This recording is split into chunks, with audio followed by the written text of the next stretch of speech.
말씀 보겠습니다. 야고보서 3장 함께 공독을 하겠습니다. 내 형제들아, 너희는 선생된 우리가 더 큰 심판을 받을 줄 알고 선생이 많이 되지 말라. 우리가 다 실수가 많으니 만일 나에 실수가 없는 자라면 곧 온전한 사람이라. 여기 온 몸도 그리스도이니라. 우리가 말들의 입에 발을 걸리는 것은 우리에게 순종하게 하려고 온 몸을 구원하는 것이라.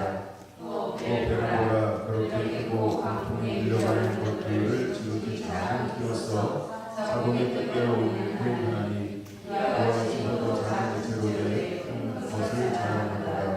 봐라, 얼마나 작은 돌이 얼마나 많은 나무를 태우는가. 헌 곧 불이요 불의의 세계라. 그는 우리 지체 중에서 몸을 더럽히고 삶의 소리밖을 불사하니 그 사랑의 것이 지옥불에서 아니니라.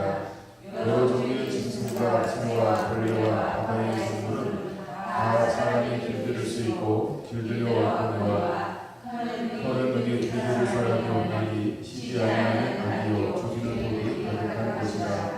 이것으로 우리가 주 아버지를 찬송하고 또 이것으로 하나님의 형상대로 지음을 받은 사람을 저주하나니 하늘에서 찬송과 저주가 나는도다.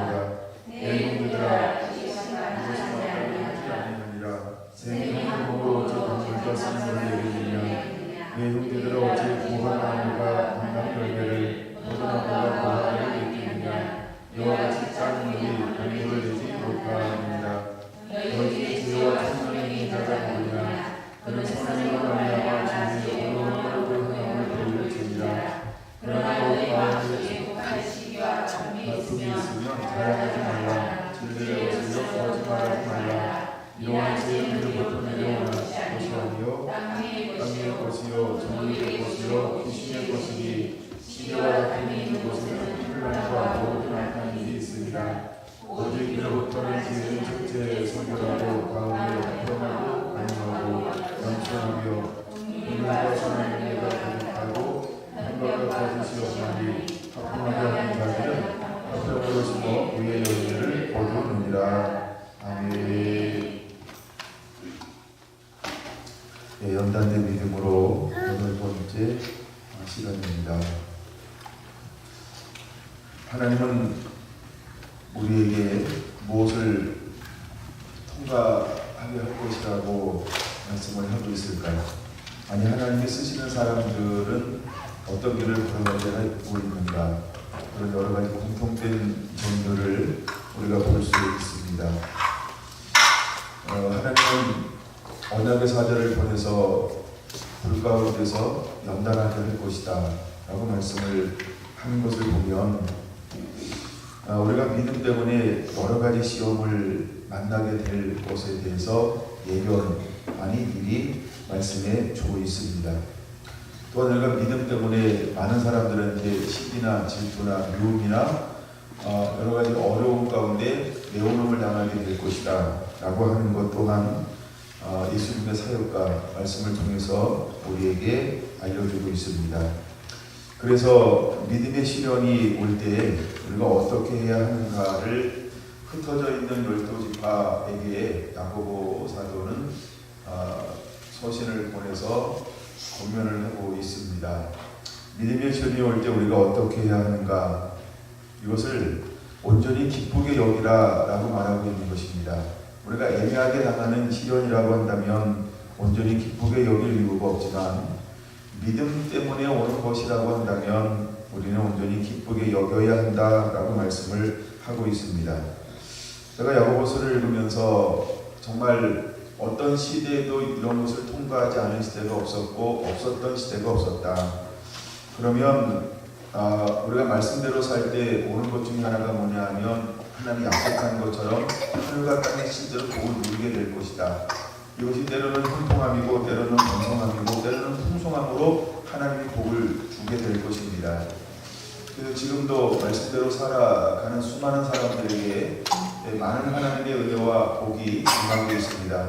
그래서 땅에서 잘되고 강건하고 통통하는 그런 은혜들이 주어지고 있습니다. 또한 복음은 쉬지 않고 지금도 복음에 들어가지 않은 곳으로 끊임없이 지금도 복음은 전진하고 있다라고 하는 것입니다. 성경이 번역되지 않은 곳에 지금도 성경이 번역되고 있습니다. 지금도 복음의 핍박받는 수많은 나라들이 있지만 핍박을 받으면 받을수록 기독교가 없어지는 것이 아니고 그 속에 더욱더 그 리얼 크리스찬 정말 걸러낸 정제된 그래서 거룩하고 정결하게 된 그런 하나님의 사람들이 지금도 여전히 남아있다라고 하는 것입니다. 어떤 보고에 의하면 우리 한국 크리스찬들이 한 400만 좀 넘는다 이런 말도 있습니다. 근데 북한의 지하교회 성도들이 그 정도 된다는 것입니다. 그럼 그들 북한에 있는 성도와 남한에 있는 성도의 질적인 어떤 믿음의 순도를 이렇게 점검한다고 한다면 과연 누가 더 정결하겠느냐 라는 표현을 쓰면서 어쩌면 고난과 박해와 수많은 그 억압 가운데 신앙과 믿음을 유지하며 그 살아가는 그들이 우리보다 더 순도가 높을 것이다 라고 하는 이야기하는 것을 오늘 설교를 통해서 들은 적이 있습니다. 그런 것처럼 핍박이 있고 고난이 있을 때 풀무불에 하는 것처럼 섞여있는 모든 것들을 걸러내는 작업을 통해서 정결케 만드는 그 하나님의 놀라운 은혜는 믿음의 실현이라고 하는 걸 통해서 우리에게 허용하신다는 것입니다. 그래서 야고보서 1장 4절에 말하고 있는 것처럼 인내를 온전히 이루라. 이는 너희를 온전하고 고비하여 조금도 부족함이 없게 하려 함이니라 라고 하는 하나님의 사람들을 정말 마지막 때 쓰고 싶어하는 그대로 만들어가는 과정은 무엇을 통해서 할 거냐면 고난이라고 하는 어떤 하나의 도구를 통해서 하나님이 그렇게 일을 하게 될 거라는 것입니다. 하나님의 사람들을 불러서 하는 일들이 늘 그런 고난과 어려움들을 통과하면서 더욱더 정결하게 만드는 그 일들을 하신다라고 하는 것이죠.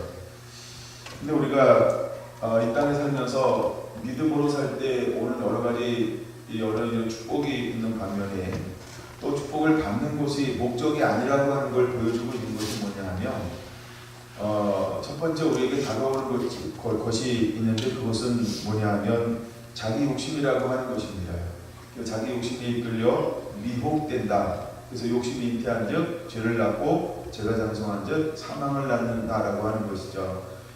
비유를 늘 똑같은 사람을 듭니다만 아담이 정결한 사람이었어요. 땅을 통치하고 지배하고 다스리는 이 세상의 신과 같은 정말 모든 통치권을 위임받아서 이 땅의 최고의 모든 권한을 다 주었습니다.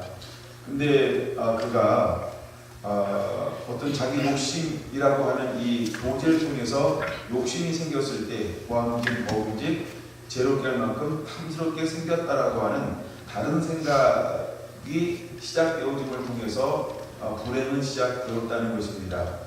그래서 여러분 우리가 물을 지킬 만한 그 무엇보다도 내 마음을 지키라. 즉 우리의 생각을 지켜야 한다라고 하는 것입니다. 믿음이 나는 통로나 미혹받는 통로가 같다는 것을 아십니까? 믿음은 들음에서 납니다. 하나님의 말씀을 들으면 믿음이 생깁니다. 그러면 자기 욕심 어디서 생길까요? 누구랑 교제하느냐, 누구와 함께하느냐, 누구랑 어울리냐를 통해서 이것이 들어온다라고 하는 것입니다. 그래서 시편 1절은 우리에게 세 가지 사람을 어떻게 해야 되는지에 대한 그 지혜를 가르쳐 주고 있는 것입니다. 그리고 오히려 2절, 3절 말씀하고 있는 것처럼 우리가 마음으로 정말 여호와의 말씀을 기뻐하고 즐거워하라고 하는 것이죠. 그 사람은 물가에 심기운 나무가 될 것이라고 그렇게 말하고 있는 것입니다. 우리가 복 있는 사람은 이 세 사람과 함께하지 않는다라고 하는 걸 깨달아야 합니다.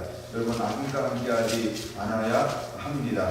오만한 자리에 함께 앉지 않아야 합니다. 하나님이 우리에게 왜 그것을 요구하고 있을까? 그것과 함께 있을 때에는 우리가 미혹을 받게 되어져 있다는 거예요.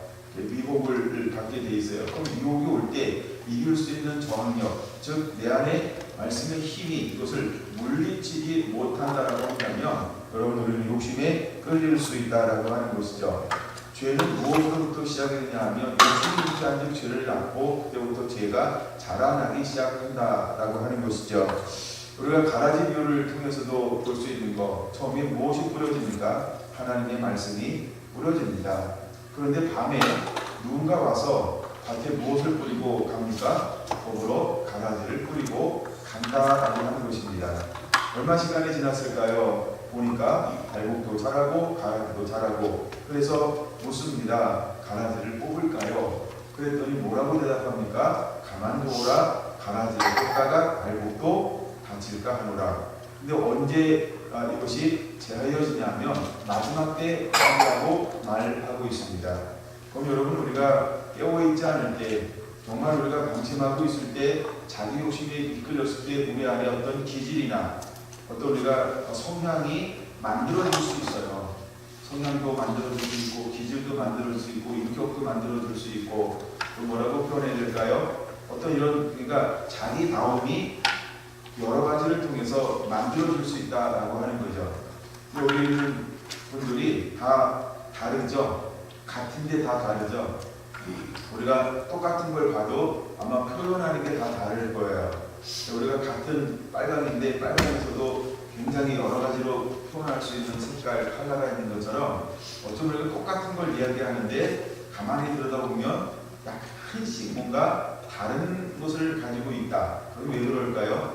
우리의 어떤 그 근본이 되는 이것이 다른 영향을 받으면서 나라고 하는 것이 형성되어졌기 때문이라고 하는 것입니다. 그래서 여러분 우리 안에는 각각 다른 다름들을 가지고 있어요.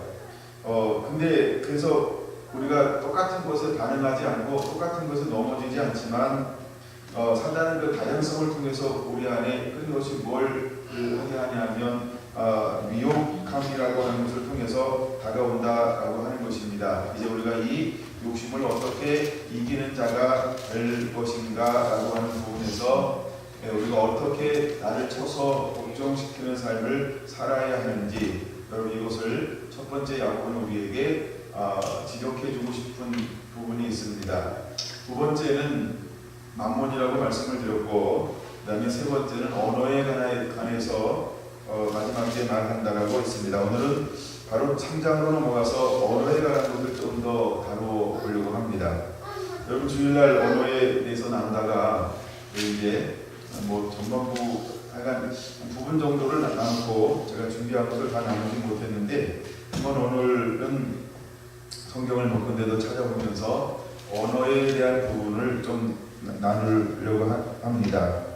먼저 3장 1절은 우리에게 분명히 이렇게 말하고 있다는 거죠. 내 형제들아 너희는 선생된 우리가 더 큰 심판을 받을 줄 알고 선생이 많이 되지 말라라고 말하고 있습니다. 선생은 지도자를 가리키는 거죠. 그래서 우리가 많이 선생이 되지 말라라고 말하고 있습니다. 근데 여기서 선생이라는 단어를 주석해 보니까 이런 해석이 하나 있더라고요. 디다스칼로이라는 이 선생이라는 뜻은 헐뜯는 눈으로 남을 내려다보는 사람들, 즉 권위를 악용하여 남에게 해를 끼치고 욕하는 사람들, 다시 말하면 살인을 추구하고 자만에 빠져 자기 동료에게 해를 끼치는 자, 지대한 영향력을 행사하면서 많은 사람들을 악한 길로 이끄는 자를 이렇게 선생이라고 하는 말로 정의하고 있다라고 이야기합니다. 그래서 우리가 선생이 있고 스승이 있고 아비가 있는데 우리가 선생이 되어야 할까 아비가 되어야 할까? 근데 선생이라고 하는 직책은 뭘 많이 하게 되냐면 누군가를 지도하고 가르쳐야 되니까 말을 할 수밖에 없는 자리에 있는 거죠. 제가 앞에 서면 한 10분 동안 가만히 있다가 내려가면 어떨까요? 상상이 안 되죠. 한 번도 해본 적이 없기 때문에. 제가 그걸 또 실험할 생각은 없고요. 원하면 10분 동안 침묵을 한번 해보고 내려가겠습니다. 선생이 하는 일 중에 하나가 말을 할 수밖에 없는데 2절 우리가 다 실수가 많으니 만일 말에 실수가 없는 사람이면 곧 온전한 사람이라 라고 말하면서 그 말에 대해서도 우리가 무엇인가 할 수 있다라고 하는 것을 야고보 사도는 우리에게 보여주고 있는 것이죠. 3절. 그래서 우리가 말을 재갈을 물려서 그를 통제하는 것처럼 여러분 우리도 어떤 이 말을 통제할 수 있다라고 하는 의미, 그것도 우리가 절제도 되지만 사실은 하여간 통제할 수 있다는 이런 의미도 우리에게 보여주고 싶은 것이죠. 두 번째 비유가 배를 조종할 때 무엇을 통해서 조종이 되냐면 작은 키를 통해서 그 큰 구르르 같은 것들을 마치 방향을 선회할 수 있고 방향을 설정할 수 있는 것처럼 이 작은 키를 통해서 통제하는 것처럼 터도 통제가 될 수 있다는 걸 우리에게 실제로 말하고 싶은 것이고요. 그 다음에 세 번째는 불로 비유하고 있죠. 그 불은 작은데 모든 과산, 모든 큰 불을 만들어 내는 것처럼 여러분 혀라고 하는 것은 그렇게 작지만 정말 온 세계를 다 태울 수도 있는 것이 혀라고 하는 것입니다. 그래서 혀는 곧 불이 6절 혀는 곧 불이요 불의의 세계라. 혀는 우리 지체 중에서 온 몸을 더럽히고 삶의 세례받기를 불사르나니 그 사르는 것이 지옥불에서 나느니라 라고 말하고 있습니다. 여러분 우리가 정말 은혜 받고 은혜 받으면 그 다음에 우리가 조심해야 될 것들이 있는데 그것 중에 하나가 무엇일까? 바로 그것은 우리가 언어의 삶이라고 하는 것입니다. 자, 이제 성경을 몇 군데 찾아볼 건데 먼저 잠언의 말씀을 여러분께 보려고 합니다. 잠언 18장으로 넘어가 보려고 합니다. 잠언 18장은 우리에게 이렇게 말하고 있어요. 잠언 18장 4절 먼저 보겠습니다. 명철한 사람의 입의 말은 깊은 샘물과 같고 지혜의 샘은 솟구쳐 흐르는 뇌와 같으니라 하면서 명철한 사람의 입, 그 말은 깊은 물과 같다라고 비유하고 있습니다. 그 다음에 6절 보면 미련한 자의 입술은 다툼을 일으키고 그 입은 매를 자청하느니라. 7절 미련한 자의 입은 그의 멸망이 되고 그의 입술은 그의 영혼의 그물이 되느니라 라고 말합니다. 이건 미련한 자를 지칭해서 하는 말입니다. 8절 남의 말하기를 좋아하는 자의 말은 벌칙과 같아서 뱃속 깊은 데로 내려가느니라 라고 말하고 있고요. 그 다음에 17절 볼까요? 17절 송사에서는 먼저 온 사람의 말이 다른 것 같으나 그의 상대자가 와서 밝혀지느니라. 그러니까 양쪽의 이야기를 충분히 들어봐야 된다는 겁니다. 우리가 정욕이라고 하는 것은 누구 관점에서 이야기하는 거예요? 자기 중심, 자기 관점에서 이야기하거든요. 그래서 참 중재한다라고 하는 것도 어렵고 판단, 즉 재판한다는 것도 어려운 거예요. 양쪽을 다 깊이 살펴야 하기 때문에 그렇습니다. 그 다음에 18절 아주 한번 같이 읽어봤으면 좋을 것 같아요. 18절 제비 뽑는 것은 다툼을 그치게 하여 남녀 사이에 예멸하게 하느니라. 그 제비는 뽑는 것은 누가 주관하신 것을 말씀하고 싶은 거예요. 하나님이 하신다 이런 거예요. 그렇죠? 예, 그래서 그 다음에 이제 20절 봅니다. 사람은 입에서 나오는 열매로 말미암아 배부르게 되나니 곧 그의 입술에서 나오는 것으로 말미암아 만족하게 되느니라. 21절은 별도로 해놓으시고요. 죽고 사는 것이 혀의 힘에 달렸나니 혀를 쓰기 좋아하는 자는 혀의 열매를 먹으리라. 내가 어떤 말을 했느냐라고 하는 것, 그것을 먹고 살게 될 것이다 라고 말을 하고 있는 것입니다. 그대로 우리가 은혜를 받으면 받을수록 그래서 부귀와 존귀와 영광을 소유하고 있다. 그러면 다른 사람에 의해서 또한 재판에 의해서 또 어떤 송사에 대해서 어떻게 다루어야 하는지에 대한 것을 언어로 보여주고 있는 것입니다. 두 번째, 우리가 어떤 언어라고 하는 것은 우리가 어떤 것을 가르쳐야 하는지에 대한 것을 보여주고 싶어 하고 있는 것입니다. 근데 마지막 때 이제 고통의 때가 오는데 왜 말에 대한 걸 이렇게 다루고 있을까요?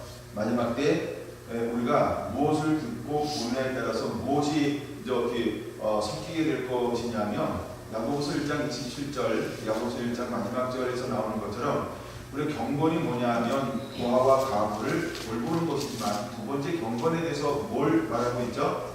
세속에 물들지 아니하는 것이니라 라고 말하고 있습니다. 자, 여러분 우리가 문화가 점점 좋아지고 상승이 되어지면 많은 경우에 무엇이 무너지든가요? 그렇죠? 문화가 발달될수록 신앙이 더 거룩하고 정결해지는 것이 아니고 점점 세속화되어지는 경향이 있어요. 왜 그럴까? 여러분 우리가 스스로 만족하다라고 하는 생각이 드는 동시에 가난함과 굶주림이 사라져버리죠. 즉 하나님에 대한 목마름이 없어져 버릴 수 있어요. 스스로는 목마름이 있다라고 이야기하지만 진짜 삶의 복에서 이것을 잃어버릴 수 있다는 겁니다. 그것을 제가 두 번째 돈이라고 하는 만몬이라고 하는 부분에서 좀 다루었는데, 그래서 바리새인들이 무엇을 좋아하더라? 돈을 좋아하더라. 그들은 무엇을 실제로 소유하고 있습니까? 그 유대 이스라엘 사회에서 모든 권력, 부, 명예 모든 걸 다 독차지하고 있는 그룹들입니다. 근데 그들이 뭘 더 좋아한다고요? 돈을 더 좋아하더라 라고 말합니다. 그래서 세례요한이 일어나서 주 오실 때를 얘기할 때 그들을 향하여 뭐라고 외치는 그 외침이 왜 그렇게 외칠 수밖에 없는지를 우리가 깨달아야 하는 것입니다. 그들이 차치했다는 것입니다. 그들이 잘못했다라고 하는 것입니다. 또한 결정적으로 보여주고 있는 장면 중에 하나가 이제 예수님께서 나귀를 타고 예루살렘에 입성하셔서 첫 번째 첫날 한 것이 무엇이냐면 성전에 들어가서 성전을 정화하는 일을 했다는 것입니다. 아니 첫 번째 하는 일을 하는데 왜 성전을 가서 정화를 할까요? 무엇에 대한 타락일까요? 예배에 대한 타락. 근데 예배에 대한 타락을 통해서 그들은 무엇을 착취한 자가 되었을까? 그들은 말로는 뭐 한다고 생각했어요? 예배한다고 생각했습니다. 하나님을 위한다고 생각했습니다. 이렇게 됐겠죠. 뭐 주의 영광을 위하여 아니면 뭐 주님을 위하여 라고 이렇게 이야기한 것입니다. 근데 심판자이신 예수님이 볼 때 그들의 행위는 어떤 행위였을까요? 도둑이었다는 것입니다. 착취하는 것이었다라고 하는 겁니다.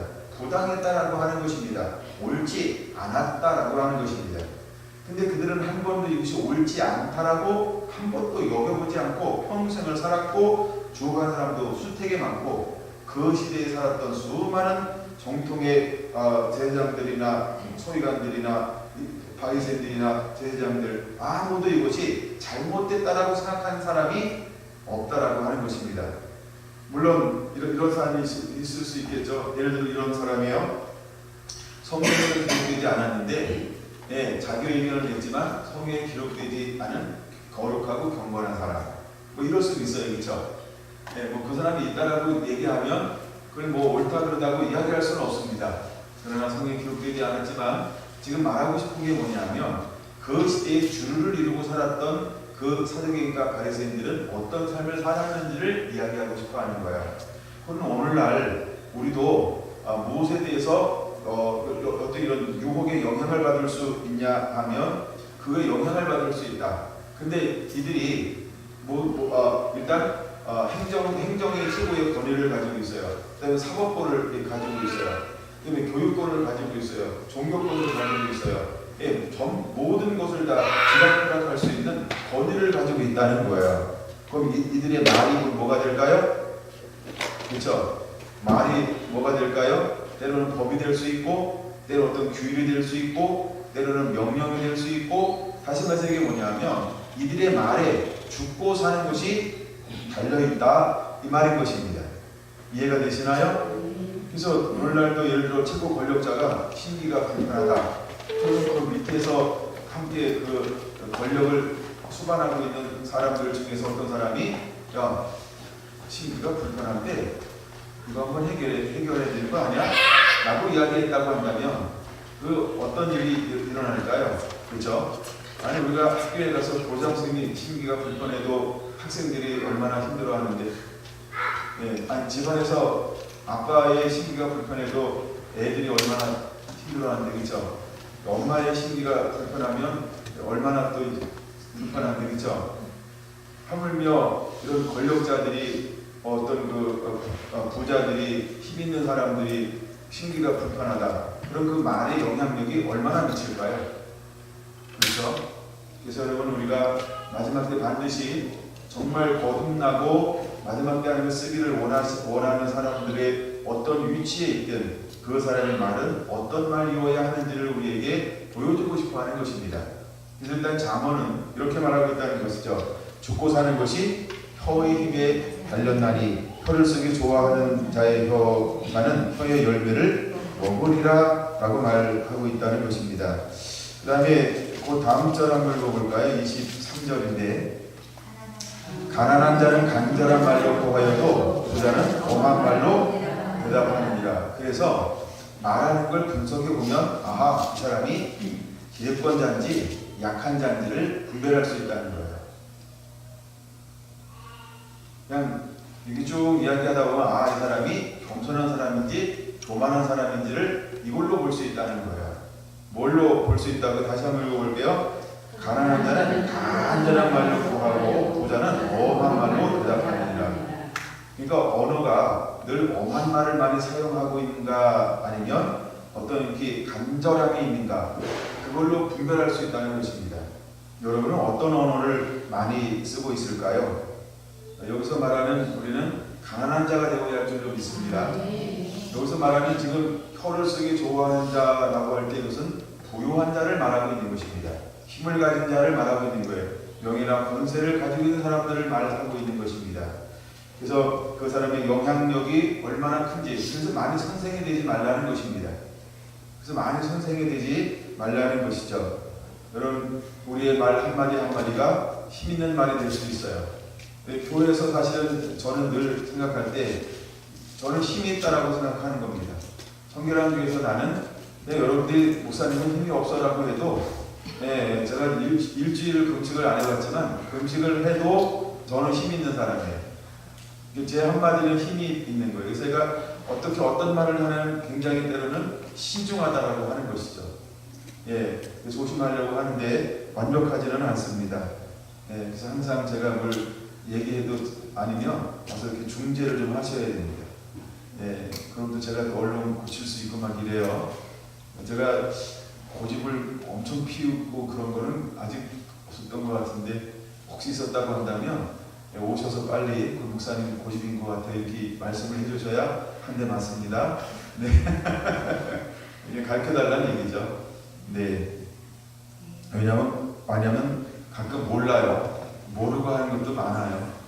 하여간 세세하게. 그 다음에 잠언 13장 한번 보겠습니다. 잠언 13장 3절 한번 볼까요? 3절 입을 지키는 자는 자기의 생명을 보존하나 입술을 크게 벌리는 자에게는 멸망이 오느니라 라고 말하고 있습니다.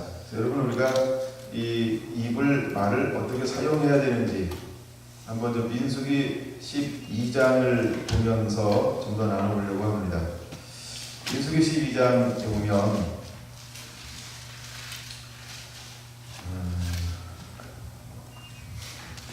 민수기 12장을 봅니다.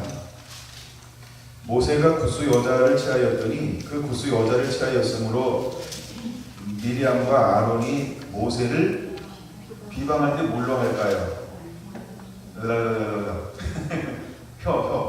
혀를 강조하기 위해서 제가 일부러 그랬어요. 비방할 때 이게 말이라는 거예요. 혀. 지금 이제 야고보서는 그걸 다루고 있기 때문에 비방을 했어요. 근데 이걸 하나님이 어떻게 보냐는 거예요. 그러니까 아론과 미리암의 시각과 하나님의 시각에 어떤 차이가 있느냐 이거 한번 먼저 보자는 거예요. 2절 그들이 이르되 여호와께서 모세와만 말씀하셨느냐 이게 누구 생각이에요? 미리암과 아론의 생각이에요. 그러니까 미리 아는데 이거 몰랐나 봐요.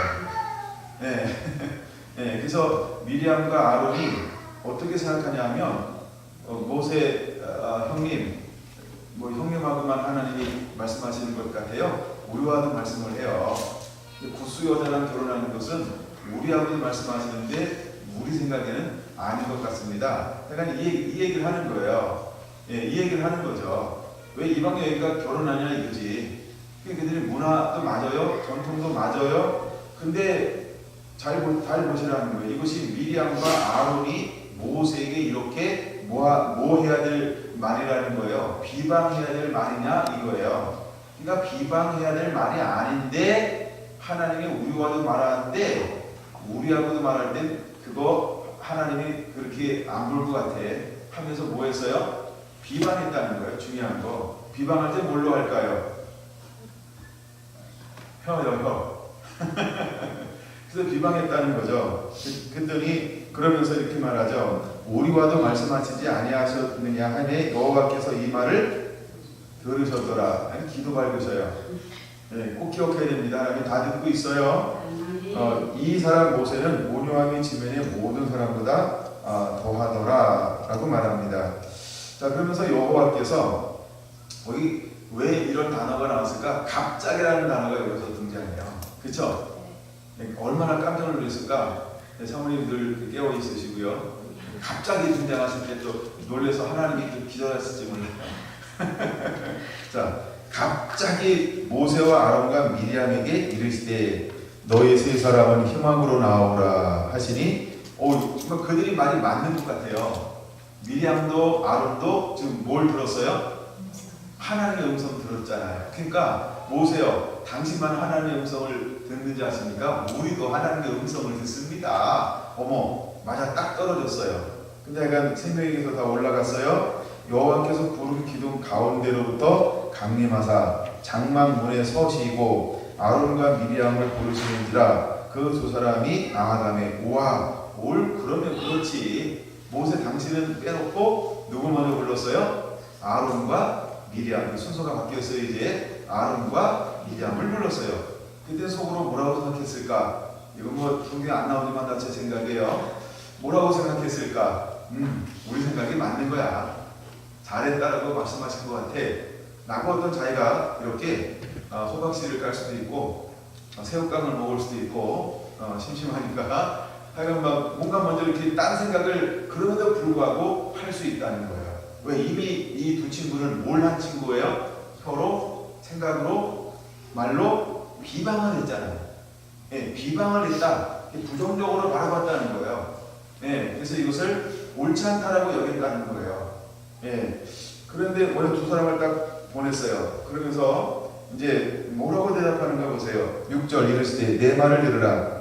너희 중에 선지자가 있으면 나 여호와가 환상으로 나를 그에게 알리기도 하고 꿈으로도 그에게 말도 하였거니와. 여기까지 너무 좋아. 왜? 미리암과 아론이 어떻게 봤어요? 이렇게요. 이렇게 봤다는 거예요. 그렇죠? 때로는 꿈으로, 때로는 환상으로 이렇게 하나님의 음성을 들려주었어요. 그렇지. 근데 한국말 끝까지 들어봐야 된다고.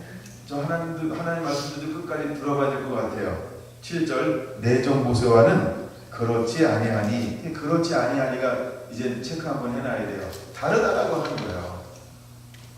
그는 내 온 집에 충성함이라. 모세와는 내가 대면하여 명백히 말하고 은밀한 말로 하지 아니하며 라고 말했어요. 그러면 환상이나 꿈은 무슨 말이에요? 은밀한 말. 예, 그러면 모세는 어떻게 얘기해요? 이걸 해석해야 될 필요성이 없는 명백한 말로 하나님이 모세하고는 늘 교제하셨다라는 말입니다. 예. 그 다음에 또 여호와의 형상을 보이거늘 뭘 봤어요? 여호와의 형상. 즉 여호와가 그를 만나 주었다는 거예요. 근데 너희가 어찌하여 내 종 모세 비방하기를 두려워하지 아니하였느냐? 그들이 깜빡 잊고 있었던 게 뭐예요? 수준 차이. 네. 하나님과의 관계 차이, 하나님과의 친밀함 차이를 깜빡했던 거예요. 누가? 미리암과 아론이 뭐 한다고? 꿈도 보고 환상도 보고 여호와의 말씀을 받아서 대원하니까 같은 리더 그룹에 있었지만 거기에 엄연한 어떤 것이 있었다? 예, 레벨 차이가 있었다. 친밀함의 차이가 있었다. 하나님 만나주는 수준 차이가 있었다라고 하는 것입니다. 누구와도 하나님과 친밀하냐라고 할 때 때로는 내 견해, 내 생각이 뭐 할 수도 있다? 그렇죠? 예, 잘못될 수도 있다. 라고 하는 거. 저는 우리가 먼저 더 지켜봐야 된다는 거, 어떤 측면에 더 바라봐야 될 것도 있다라고 하는 것이죠. 예, 하여간 여러 가지 생각이나 판단의 차이가 있을 수 있어요. 뭐 이런 경우가 성경에는 몇 군데 이런 것이 기록되어져 있습니다. 이런 종류의 이야기가 몇 군데도 기록되어져 있어요. 일반 사람들과 하나님이 행하시는 일의 차이점.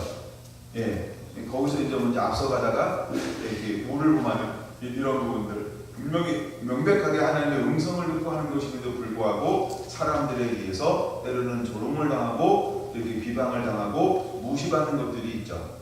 예, 하여간 이런 것들이 있는 것처럼 이번에 하여간 아론과 미리암도 동일한 것에 빠지게 되었다라고 하는 것이죠.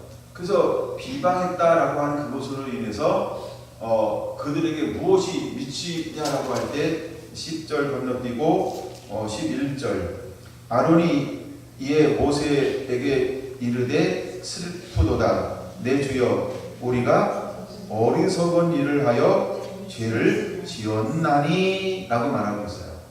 예, 우리가 쉽게 판단한 거, 앞서간 거, 우리의 어떤 경험으로 비방한 거에 대해서 멸시하고 조롱한 거에 대해서 뭐 하는 거예요? 회개하기 시작했다는 거예요. 여러분 이것 또한 중요합니다. 우리가 어떤 걸 지적했을 때 빨리 깨닫고 돌이키는 거, 그게 참 멋있는 거예요. 예, 근데 우리가 이제 마음이 완악이나 완고나 교만이 들어오면 어떤 현상이 일어날까요? 아무리 지적해도 못 깨닫고 못 보고 못 알아들어요. 왜? 이미 기가 막혔어요. 기가 막히니까 못 알아듣고요. 예, 눈이 감겼어요. 그러니까 못 보고요. 마음이 다쳤으니까 얘기해도 아무것도 몰라요. 예, 그래서 이것은 무엇으로만 해결될 수 있는 것이냐 하면 안약을 사서 눈에 발라 보기할 때만 해결되어질 수 있는 거예요. 예, 그래서 근데 여기서 아론이나 미리암은 이 지적을 했을 때 물론 하나님이 직접 오셨죠. 그래서 지적했을 때 어떻게 했어요? 즉시 깨달았다는 것입니다. 여러분 우리 안에 이런 은혜가, 이런 은총이, 이런 긍휼이, 이런 자비가 주어지게 되기를 원합니다. 할렐루야. 우리가 잘못했다라고 하면 얼른 수정할 수 있는 게 진짜 멋있는 거예요. 예, 고집피다가 한 대 맞지 마시고요. 맞으면 맞은 거 아프고 예, 또 다시 들어서 또 어차피 가야 되고 그러니까 예, 빨리 깨닫는 게 좋고요. 할렐루야. 네. 그 다음에 한번 볼게요. 사무엘상 15장을 한번 보겠습니다. 사무엘상 15장 보겠습니다. 7절 15장 17절부터 볼게요. 사무엘이 이르되 왕이 스스로 작게 여길 그때에 이스라엘 지파의 머리가 되지 아니하셨나이까. 여호와께서 왕에게 기름을 부어 이스라엘 왕을 삼으시고 또 여호와께서 왕을 길로 보내시며 이르시기를 가서 죄인 아말렉 사람을 진멸하되 다 없어지기까지 치라 하셨거늘. 19절을 같이 한번 읽어볼까요? 어찌하여 왕이 여호와의 목소리를 청명하지 아니하고 탈취하기나 급급하여 여호와께서 악하게 여기시는 일을 행하였나이까. 네. 때때로 우리는 처음에는 바르게 시작합니다. 바르게 갔죠. 하나님 겸손할 때 불렀어요. 여기 17절에 말하고 있는 것처럼 하나님이 사울 왕을 부를 때 그는 어떤 마음을 가지고 있었을까요? 스스로 작게 여기고, 즉 겸손함을 가지고 있었다는 거예요. 그렇죠? 겸손함을 가지고 있었어요. 그때 하나님이 사울을 왕으로 택하신 거예요. 네. 그런데 이제 시간이 지나면 지날수록 사울 왕은 어떤 마음을 먹기 시작하냐 하면 스스로 크게 여기기 시작했다는 거죠. 즉 겸손 안에서 자아가 자라나는 거예요. 내가 그게 자꾸 자아가 자라나요. 그게 자기 욕심에 이끌림이 자꾸 보이기 시작하는 거예요. 시간이 지날수록. 그래서 하나님의 말씀과 음성의 귀를 기울이고 그대로 순종하고 행해야 되는 그 자리에 사울 왕은 무엇을 택했을까? 자아, 욕심이 끌려간 거예요. 그래서 자기 눈에 보이는 거, 자기 마음에 생각되는 거, 자기 귀에 들려지는 것을 쫓아가기 시작을 했어요. 그게 뭘까요? 미혹이요. 미혹이 됐다는 거예요. 사울왕이 미혹이 되고 말았어요. 그래서 19절 이렇게 합니다. 어찌하여 왕이 여호와의 목소리를 청종하지 아니하고 탈취하기에만 급급하여 여호와께서 악하게 여기시는 일을 행하였나이까. 이렇게 말했더니 사울이 이걸 우리가 보통 이제 변명이라고 하는데 뭐라고 얘기할까요? 사울이 사무엘에게 이르되 나는 실로 여호와의 목소리를 청종하여 뭐 했다고 말을 해요? 청종했다고 얘기를 해요. 부분적 청종. 그러기 실제적으로는 불순종. 그런데 스스로 마음이 완악해지니까 그 다음에 기가 막히고 눈이 다치고 마음이 자아로 가득 채워지니까 누구를 스스로 변호하려고 자꾸 얘기하게 될까요? 자기가 자기를 스스로 변호하고 싶어하는 게 생겨버려요. 이걸 우리는 변명이라고 합니다. 근데 여러분 죄를 깨달은 사람은 뭐냐면 딱 지적했을 때 뭐라 그래요? 주여 내가 죄인이로소이다. 하나님의 본론을 받은 사람들의 결정적인 클라이막스에 가면 그 첫 마디가 무엇인지 한번 이렇게 성경을 통해서 보세요. 나는 죄인입니다. 바로 나옵니다. 근데 교만한 사람들을 보세요. 변명과 이유가 나옵니다. 그 큰 차이가 있어요. 그래서 여러분들은 어떤 일을 만날 때 나는 한 마디에서 한 대 맞고 두 마디에서 두 대 맞고 세 마디에서 그냥 더 맞고 일어나 아니면 한 번에 나는 죄인입니다라고 얘기하나 두 번에 나는 죄인이라고 이야기하나 한번 자기 자신을 한번 이렇게 스스로 체크해 볼 필요가 있습니다. 죄인의 기수 넘치는 은혜 그 책을 읽어나가고 있나요? 그가 얼마나 가난한 가정에서 태어났는지 그 정말 철로 역정이라고 하는 것이 왜 쓰여졌는지를 그 몇 장 앞에만 읽어도 약간 그 짐작이 갈 정도로 뭔가 이렇게 보여지는 게 있죠. 그 작은 틈을 막 이렇게 발견하고 그 막 들어가려고 애쓰고 힘쓰고 하면서 그런 것들을 발견하게 되고 그러면서 이제 어떤 그 철로 역정의 어떤 배경이 되어지는 어떤 이런 것들이 되어지는 거죠. 그 삶을 한번 쭉 이렇게 저도 그 책은 처음 읽는 책이에요. 그래서 굉장히 근데 그 책은 쉽더라고. 그렇죠? 일단 돌이켜 회개하라 이거보다 훨씬 쉬워서 이거 너무 쉬우니까 재밌는 거예요. 그렇죠? 재밌지 않나요? 어려운 책 읽다가 이 책 읽게 되니까 왜 이렇게 쉬워요? 공감들 형성해준 여러분들 축복합니다. 네, 공감이 안 하면 안 읽었다는데 지금 대부분 공감하고 있어서 그래서 읽고 있구나 제가 행복해졌습니다. 감사합니다. 순종의 제사보다 낫습니다. 듣는 것이 순양의 기름보다 낫습니다. 여기 22절이 그렇게 말하고 있어요. 그러니까 그것도 3주가 있는 거니까 아직 3주 안 지났으니까 지금은 다 무죄예요. 그러니까 열심히 읽으시면 되고요. 또 3주가 지났는데 안 읽었다 그러면 인생 길어요. 그 다음에 또 이제 인생 끝나기 전에 회개하셔서 회개하고 넘치는 은혜를 누리기 위해서 읽으시면 됩니다. 그러면 제가 이제 거듭남는가 책을 이렇게 이제 구해놨어요. 여러분들 그거 제가 약간 비싸게 받을 거거든요. 5,000원 괜찮을까요? 아니면 더 받고요.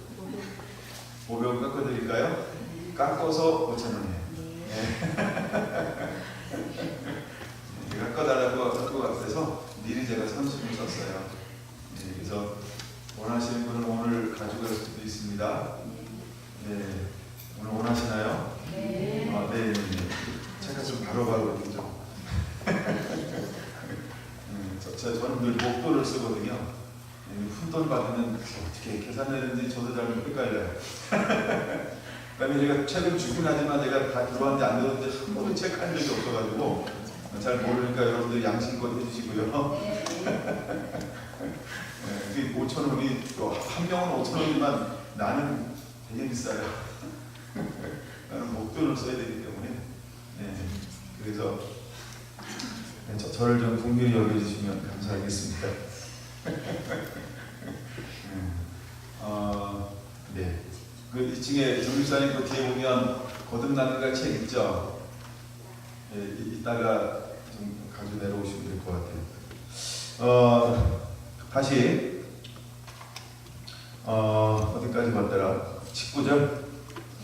예, 그래서 네, 20절 사울이 20절 사울이 변명을 했습니다. 예, 그다음에 21절 그 변명이죠. 다만 백성이 하면서 누구한테 돌렸어요? 백성이 하고 피격거리를 찾았어요.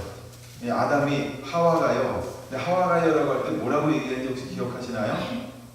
하나님이 만들어서 준, 하나님이 보내주신, 하나님이 저랑 짝하라고 한 그 여인, 누구를 지적하고 있어요? 하와 뒤에 있는 하나님을 지적하고 있어요. 아담, 그래요. 우리가 이런 살궁리를 찾는 사람은요, 전부 다 끄집어드려요. 혼자 죽지 않는다 이러고 같이 죽잖아. 그 어디서 나온 걸까요? 죄가 그런 거예요. 죄의 심리예요.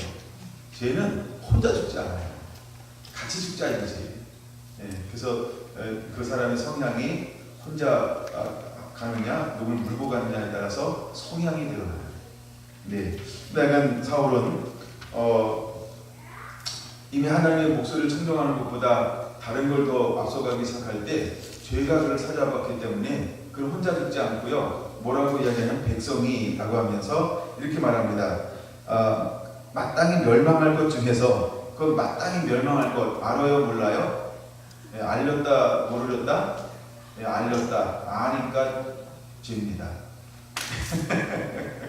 몰라도 죄인데요. 아는 거예요. 실제로는 다 알아요. 숨기고 싶은 것이지. 그래서 마땅히 멸망할 것 중에 가장 좋은 곳으로 길갈에서 하면서 당신의 하나님 여호와께 제사하려고. 왜 당신의 하나님이에요? 그렇죠? 나의 하나님이 되어야 되는 거 아니에요? 아니면 우리의 하나님 이렇게 말해야 되는 거 아니에요? 그래서 하나님께 제사하려고 양가서를 끌어왔나이다 하는지라. 그러면 생각의 방향은 선하죠. 그래서 때때로 죄는 옳고 그름이 아니라는 거예요. 선한데 죄라는 거예요. 하얀데 죄라는 거예요. 이거 이해하셨으면 좋겠어요. 지금 사울왕이 불순종하는데 방법이 의도가 나쁜 의도예요? 좋은 의도예요? 좋은 의도라는 거예요. 근데 좋은 의도인데 뭐라고요? 이게 죄라는 거예요. 그걸 깨달아야 됩니다. 가끔 우리가 착각하는 게 있어요. 이거 좋은 의도인데요? 의도가 좋은데 원하는 거하고는 전혀 다른 걸 만들어냈잖아요. 그럼 그것 자체가 죄라는 거예요. 우리가 죄를 그렇게 정의해야 합니다. 이해되셨나요? 네. 그래서 우리가 좋은 의도를 가지고 했다. 그건 변명이라는 거예요. 가끔 우리는 그것 때문에 자기가 스스로 뭐라고 생각해요? 의인. 나 죄 없는데, 나 잘못한 거 없는데 왜 나만 가지래? 이렇게 자기만 잘한다고 생각하는 거예요. 누구처럼? 사울왕처럼. 사울왕이 얼마나 억울하다고 호소하고 있어요. 나중에 또 뒤에 또 나옵니다. 억울함을 계속해서 호소합니다. 근데 하나님은 뭘 보는 거예요? 선한 걸 보는 게 아니에요. 너 내 말에 시키는 대로 했니? 시키는 대로 안 했니? 그걸 보는 거예요. 중요한 건 그거예요. 그렇죠? 여러분 우리가 하나님 앞에 이런 것들이 한 번, 두 번 용인될 수는 있으나 용인이 됐다고 죄가 아니라는 건 아니에요. 용인해 준 거지. 그렇죠? 가끔 우리는 용서받으면 모른 척하고 넘어가면 그래서 우리가 더 큰 죄를 범할 수도 있어요. 바늘도둑이 소도둑된다라고 하는 것처럼 바늘 쳤을 때 내가 막 손바닥으로 때려줬어야 되는데 이거 작은 것 가지고 그 정도야. 그냥 그럴 수도 있지. 이렇게 간용을 해버렸단 말이에요. 근데 이걸 계속해서 놔두면 뭐가 된다? 소라고 하는 가산을 전부를 훔친다는 거예요. 옛날에 소라고 하는 것은 정말 엄청난 재산이죠. 전부를 다 훔칠 수 있다는 거예요. 예, 보이지 않는 것을 했는데 가장 보이는 전부를 이렇게 사람들이. 근데 그것이 소를 위치 이동시켰는데도 죄인지 알까요? 모를까요? 이건 괜찮은 거야. 나 한 번도 걸린 적 없어. 나 이것 때문에 누구한테 뭐라고 그런 적 없어. 이렇게 될 수 있다는 거죠. 이걸 간이 배 밖으로 나왔다 이렇게 하는 거예요. 예, 그래서 우리가 작은 것 할 때 사울왕이 똑같은 거죠. 이게 그가 선한 의도를 가지고 했다라고 이야기합니다만 하나님은 그를 향하여서 뭐라고 말씀하는가? 22절 사무엘인데 여호와께서 번제와 다른 제사를 그 목소리를 청종하는 것을 좋아하신 같이 좋아하시겠나이까? 이걸 길게 보는 이유는 이 단어 때문에 보는 거예요. 목소리를 청종하는 것을 한 것처럼 우리가 어떤 음성, 어떤 말씀을 들어야 되는가라고 하는 거. 예, 그 다음에 순종이 제사보다 낫고 듣는 것이 수행보다 나으니 이는 거역하는 것은 점치는 죄와 같고 완고한 것은 사실 우상에게 절하는 죄와 같음이라. 왕이 여호와의 말씀을 버렸으므로 여호와께서도 왕을 버려 왕이 되지 못하게 하셨나이다 하니 왕이 뭘 버렸다고요? 여호와의 말씀. 그건 여러분 우리가 이 삶에 있어서 무엇을 붙잡고 가장 소중하게 여기면서 사는 자가 되어야 할까? 여호와의 말씀이라는 거야. 그래서 내가 아는 다른 교훈을 내가 생각하는 옳다라고 하는 걸 하는 것이 아니고 여호와의 말씀 앞에 한번 자기를 비춰 보는 것이 필요합니다. 24절 또다시 이제 이렇게 말합니다. 사울이 사무엘에게 내가 범죄하였나이다. 뭐라고 얘기하는 것처럼 보여요? 그렇죠. 회개하는 것처럼 보여요. 네. 회개하는 것처럼 보여요. 내가 여호와의 명령과 당신의 말씀을 어긴 것은 내가 내 백성을 두려워하여 그의 말을 청종하였음이니이다. 끝까지 들어보니까 변명이죠. 자기 옹호죠. 자기 변호죠. 회개가 아니고 뭐예요? 자기 변호. 가끔 우리는 회개한다고 하는데 끝까지 듣다 보고 그 다음에 삶과 행동을 보면 뭐예요? 억울해서 호소했구나? 이런 게 있잖아요. 그렇죠? 이게 나일 수 있잖아요. 우리가 수없이 이걸 반복 재생할 수 있잖아요. 나는 회개했다고 하는데 실제로 자기 삶을 들어보면 어머 미쳤나봐. 너 제자리에 있니? 아니면 삥삥삥 돌아가지고 다시 이렇게 제자리에 와 있는 나를 발견하는 거. 내가 분명히 안 한다고 했고 잘못했다고 했고 다시는 안 그러지 하고 했는데 살다 보니까 딴 데 가는 거고 딴 데 가 있으니까 회개한 것 같잖아요. 어느 팀에 보니까 어디 딱 와 있어요? 어머 그 자리. 이거 회개한 거예요? 회개하지 않은 거예요? 우리가 그럴 수 있다는 거예요. 우리가 누구처럼? 사울왕처럼. 분명히 사울왕이 첫 마디만 딱 들으면 뭐 하는 것처럼 보일 수 있어요? 내가 범죄하였나이다. 그것까지만 딱 읽고 그러면 그렇지. 사울왕은 회개한 사람이래요. 이렇게 이야기할 수 있어요. 근데 누가 그런 거예요? 좀 더 읽어봐. 좀 더 있어? 나 몰랐는데. 좀 한번 읽어봐. 또 이게 뭐예요? 어머나. 회개한 게 아니고 뭐예요? 자기 용기죠. 여러분 우리가 내가 그럴 수 있다는 거예요. 그 다음에 25절도 사울이 하는 겁니다. 청하노니 지금 내 죄를 사하고. 이거 다 희망사항이죠. 이 얼마나 육이 그걸 갈망하는지 몰라요. 죄의 대가가 죄가 무엇인지를 결과가 무엇인지 알기 때문에 뭐라고 스스로가 요구하고 있어요. 이건 자칭 셀프 사죄예요. 예, 그래서 내 죄를 사하고 나와 함께 돌아가서 나로 하여금 여호와께 경배하게 하소서 하니 이렇게 말하고 있는 거예요. 예, 이거 희망사항이에요. 희망사항을 하고 있죠. 이때 사무엘이 이렇게 말합니다. 나는 왕과 함께 돌아가지 아니하리니 이는 왕이 여호와의 말씀을 버렸으므로. 말을 버렸다는 거예요. 여러분 우리가 이 세상을 살면서 가장 중요한 게 무엇일까? 여호와의 말씀대로. 예, 그래서 19절에 여호와의 목소리를 청종. 이것이 굉장히 이 중요한 것입니다. 그 다음에 22절 그의 목소리를 청종하는 것을 이라고 할 때 우리가 여호와의 말씀을 청종하는 것 이건 굉장히 중요하고 23절 여호와의 말씀을 버렸음 여호와의 말씀 26절 여호와의 말씀 이제 우리가 언어의 삶 가운데서 어떤 삶을 사는 것이 가장 중요한 것인가를 말하고 있습니다. 아까 뭘 하다가 그냥 넘어온 게 있네. 거기까지 보고요. 아까 하다가 넘어온 부분이 민수기 12장만 봤죠? 네, 민수기 13장도 한번 보겠습니다. 민수기 12장 봤고요. 이제 민수기 13장, 민수기 13장을 보겠습니다.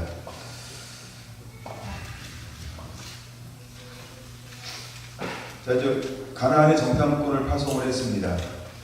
뭐 다 아는 겁니다만 다시 봅니다. 30절부터 33절까지 같이 읽을까요? 갈렙이 모세 앞에서 백성을 종용하게 하고 이르기를 그와 함께 올라가는 사람들이 올린 등이 올라가서 그 백성을 치지 못하리라. 그들은 우리보다 강하니라 하고 이스라엘 자손 앞에서 그 정탐한 땅을 평하여 이르되 우리가 돌아다니며 정탐한 땅은 그 거주를 삼키는 땅이며 거기서 본 모든 백성은 신장이 장대한 자들이라. 거기서 네필 후손인 아낙 자손의 거인들을 보았나니 우리는 스스로 보기에도 네필이 같으니 그들은 보기에도 그와 같았을 것이니라. 아멘. 중요한 단어가 있죠. 그들은 스스로 우리가 정탐해서 보고하는데 무엇을 이입해서 보고하냐가 중요한 겁니다. 10명의 정탐꾼은 자기 중심으로 바라봤다는 거예요. 자기 소견, 자기 견해, 자기가 가지고 있는 것을 바탕으로 봤어요. 물론 갈렙이나 여호수아도 자기가 가지고 있는 것 바탕 위에서 봤어요. 그런데 여호수아와 갈렙은 무슨 바탕으로 봤냐 하면 말씀 위에 놓고 봤다는 거예요. 그들이 고백하는 게 뭐냐 하면 이제 14장 7절 그 다음에 7절, 8절, 9절 같이 읽을까요? 이스라엘 자손의 온 회중에게 말하여 이르되 우리가 돌다니며 정탐한 땅은 신이 아름다운 땅이라. 여호와께서 우리를 기뻐하시며 우리를 그 땅을 인도하여 주시고 그 땅을 우리에게 주시리라. 이는 가연 젖과 꿀이 흐르는 땅이니라. 다만 여호와를 거역하지 말라. 또 그 땅 백성을 두려워하지 말라. 그들은 우리의 복이라. 그들의 보호자는 그들을 떠났고 여호와는 우리와 함께 하십니다. 그들을 두려워하지 말라 하나. 그렇게 말하고 있다는 거죠. 그러니까 똑같은 걸 바라보고 왔는데 내 밑바닥에 무엇이 흐르냐에 따라서 무엇이 좌우될 수 있냐면 분명히 좌우됐다라고 하는 것이죠. 자기가 가지고 있는 생각을 가지고 말했던 10사람은 뭐라고 표현하고 있냐면 악평했다 이렇게 말하고 있어요. 악평했다. 32절 보고 있나요? 민수기 13장 32절. 그래서 그 땅을 악평했다라고 말합니다. 그래서 계속해서 말끝마다 뭐라고 얘기해요? 삼키는 땅이다. 신장은 거대하다. 거인들이다. 우리는 스스로 보기에도 메뚜기와 같다. 전부 어떤 얘기만 했어요? 안돼, 안돼, 안돼, 안돼, 안돼, 안돼. 자기가 생각하는 바탕 위에서는 도저히 이룰 수 없다라고 하는 것만 얘기하기 시작했어요. 그래서 중요한 겁니다. 여러분, 우리가 꿈이나 환상을 봤을 때 어떤 내가 가지고 있는 토대 위에서 얘기하는 게 아니고 그냥 본 그대로를 이야기하는 게 굉장히 중요하다는 거예요. 그래야 덜 섞입니다. 그래야 더 안전합니다. 그랬더니 그 말을 들었던 이제 정말 중요한 거는 14장 1절이 중요한 거예요. 그들이 무엇을 들었어요? 그들의 말을 들었어요. 그들의 보고라고 하는 건 말이죠. 그 말을 딱 듣는 사람들에게 어떤 영향력을 끼치느냐는 거예요. 그들이 그 말을 악평하는 말을 들었던 백성들에게 지도자들은 어떤 영향을 끼쳤을까요? 안 좋은 영향력, 부정적인 영향력을 끼쳤다는 거예요. 그랬더니 그 보고를 들었던 백성들이 1절 시작 온 회중이 소리를 내며 부르짖음에 백성이 밤새도록 통곡한지라. 원망하고 불평하고 괴로워하는 거예요. 그러면서 그들이 입술로 뭐라고 말하기 시작했습니까? 2절 이스라엘 자손이 다 모세와 아론을 원망하며 온 회중이 그들에게 이르되 우리가 애굽 땅에서 죽었거나 이 흙에서 죽었으면 좋았을 것을 어찌하여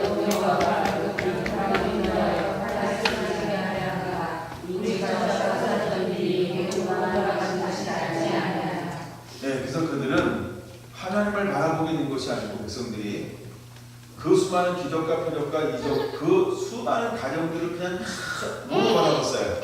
아직까지 그들에게는 믿음이라고 하는 신앙이라고 하는 여호와라고 하는 이것이 늘 그들이 고통 가운데서 우리를 구원하소서라고 부르짖기는 했고 실제로 여호와 하나님은 모세를 보내서 여기까지 인도해서 이제 들어가기 직전이었음에도 불구하고 여전히 무엇이 생기지 않았어요? 하나님에 대한 믿음, 신앙, 하나님에 대한 신뢰, 하나님을 의지함 이것이 아직 만들어지지 않았다는 것입니다. 우리가 수많은 표적과 이적과 기적과 어떤 신비한 것을 본다 할지라도 무엇이 안 만들어질 수도 있다? 똑같습니다. 믿음이 안 만들어질 수 있어요. 그분에 대한 신뢰, 그분을 의지하는 것, 그분의 절대성 이것이 안 만들어질 수 있다는 것입니다. 그들은 늘 무엇을 바라봤어요? 자기가 처해져 있는 환경을 바라봤어요. 그리고 그들이 꿈꾸는 건 다른 걸 꿈꾸고 있는 거예요. 하나님이 꿈꾸는 거랑 그들이 꿈꾸는 거랑 바라보는 세계가 다른 것입니다. 그래서 뭐가 될 수 없었어요? 그 수많은 하나님의 초자연적인 은혜와 은총 가운데서도 하나님을 신뢰하는 이것이 그들 가운데 만들어지지 않았다는 것입니다. 여러분 우리가 그럴 수 있어요. 수없이 신앙생활하고 능력을 보고 표적을 보고 이적을 보고 뭐 하는 걸 해도 종교인으로 살아가는 사람들도 있을 수 있다는 겁니다. 무엇하지 않고 리얼 크리스찬이 되지 않고 누구처럼? 이 백성들처럼. 여러분 여기서 이들은 10가지 재앙이라고 하는 정말 상상을 초월하는 하나님의 권능을 봤어요. 근데도 뭘 바라보지 못했어요? 뭘 소유하지 못했어요? 믿음이라고 하는 것, 여호와라고 하는 것. 이것이 생기지 않았어요. 그 지도자라고 하는 그 사람들에게도 뭐가 없었어요? 하나님에 대한 신뢰, 믿음, 그 의지, 여호와가 누군지 전혀 의식하지 않았어요. 지도자의 위치에 있는데 그들은 늘 무엇을 생각했어요? 땅의 거요. 무엇을 먹을까? 무엇을 입을까? 무엇을 마실까? 자기 수준에서 정욕적으로 생각했어요. 자기 중심으로 생각했어요. 그 한계를 뛰어넘지 않았어요. 어쩌면 이것이 우리의 모습일지도 몰라요. 우리가 수많은 것을 가지고 있고 경험하는 것 같고 은혜가 있는 것 같고 또 믿는 것 같으면서도 어떤 문제를 딱 만나면 늘 하나님을 의지하는 것이 아니고 내가 이걸 어떻게 풀어갈까? 내가 어떻게 해결할까? 내가 이걸 어떻게 이것을 열어갈 것인가? 그 수준을 갑자기 다 없어. 믿음도 없고 신앙도 없고 말씀도 없고 기도도 없고 하나님께 처음에 앉아서 기다리는 것도 없고 이거 어떻게 해결하지? 하면서 마치 내가 뭔가 해결해야 될 것처럼 바로 이렇게 바라볼 수 있다는 거예요. 누구처럼? 여기 민수기 13장 이스라엘 백성들처럼 정탐꾼 지도자들처럼.